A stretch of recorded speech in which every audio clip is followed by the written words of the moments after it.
Hi, and welcome to this episode of Bill and Kipp's Excellent Bible Adventure. We're looking at the book of John. My name is Kipp McClurg, and I'm Bill Brunson. And we're both pastors at Vestavia Hills United Methodist Church. Today we're looking at Jesus' calling of his disciples. And in chapters 1, 2, and 3 of John, we find John the Baptist, the other John, sort of woven throughout the stories. Right.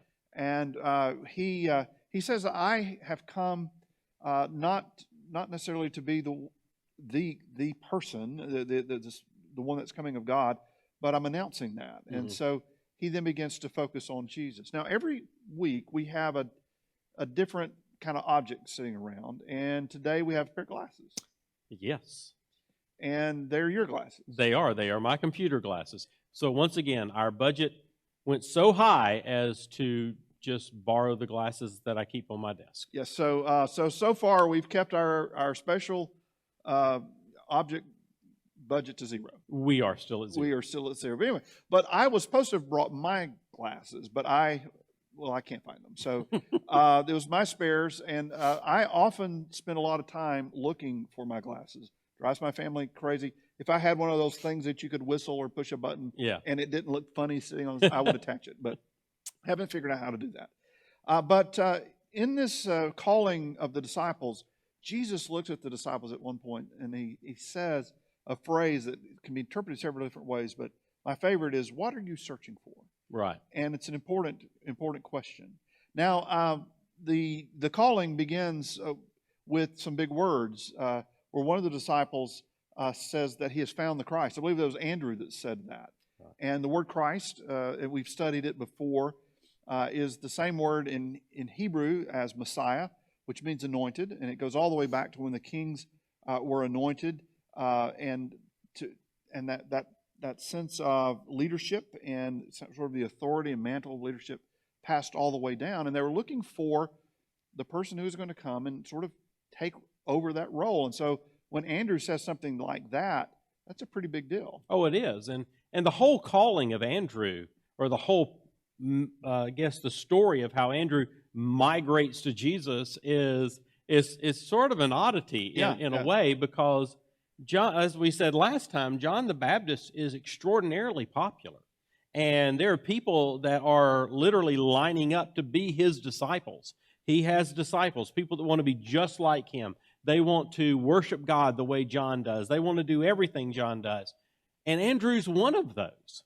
And one day, John is walking down the road, and he sees Jesus. And I think John says, the Lamb of God who takes away the sins of the world. Right. He declares that. He looks at Jesus, declares him to be the Lamb of God, and Andrew just says, nice knowing you, John, and just turns and follows Jesus. I mean, you have to wonder if John is standing there going, well, I didn't mean that to happen. But Andrew, when John declares that Jesus is the Lamb of God, well, Andrew's not going to follow John if he can follow Jesus. Right. And so he switches. He hitched his star to another wagon. Yeah. You know, I mean, it was going another direction. And so I love that story of how Andrew dumps John for Jesus. Well, then you have the story of Nathanael as they start telling him that we found the Messiah, it's Jesus of Nazareth, and Nathanael says, what good could come from Nazareth? What's the deal? I know. Yeah, think about the most tiny, out of the way, backwoods kind of place. That was Nazareth. I mean, there in the Roman history of the region, there's nothing that says Nazareth ever had more than possibly around 150 people living in it in the time of Jesus. Wow. Very, very small city. And so you have Nazareth here, which is tiny, and everyone is living in this Roman city that is here called Sepphoris. And Sepphoris is a very elegant Roman city. It had a Roman road that ran through it, perfectly fitted together stone. It had a Roman colonnade down the sides. It had beautiful homes with beautiful tile work. and everything was great in Sepphoris. There was nothing great in Nazareth. And so Nazareth was just sort of this backwatery kind of place. And so when Nathanael asks, can anything good come out of Nazareth? He's being a little bit judgmental, but he's also basing it on fact. Yeah, exactly. So then Philip says, well, come and see. And so they go and they find Jesus, and he asks them this question. It could be phrased, what do you want? But if you look into the Greek, the word is really, what are you seeking? What are you looking for? What are you searching for? Right. And so then Simon comes along, and Jesus calls him, and Simon chooses to follow, and his name is Cephas. And then Jesus just looks at him and says, I'm going to change your name for you, big boy. And you're now you are now Peter, the rock. Right. Or it was Simon, and became Cephas, which is Peter. Is Peter. And so you have this odd sort of moment where upon meeting Jesus, suddenly he's got a different name. Right. Oh yeah, I mean it is. You look at this, when these people are encountering Jesus, they're turning away from the person they were following, who they were modeling their life after. They're giving up their preconceived ideas and notions and prejudices. They're walking away from that. They are trusting in a way that they've never trusted before. And Peter is being changed even from his name. His identity is being changed, and that's okay. And they're walking away from their businesses. Everything. And just, hey, we found the Christ. Yeah. And then they begin to, I guess, ask some of those deeper questions. Well, what is it that I'm searching for? Mm-hmm. And it's not a bad question. Oh, no. For I think every generation has to ask that question. Every person in every generation has to ask that question.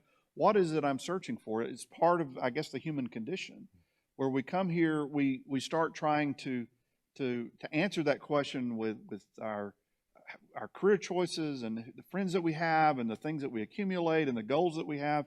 And there's this moment where we all sort of hopefully have a spiritual moment as they did, and pause and go, maybe hear a voice of the Christ asking, well, what is it that you're searching for? Yeah. And it's fascinating to me when we had one of our members that used this phrase.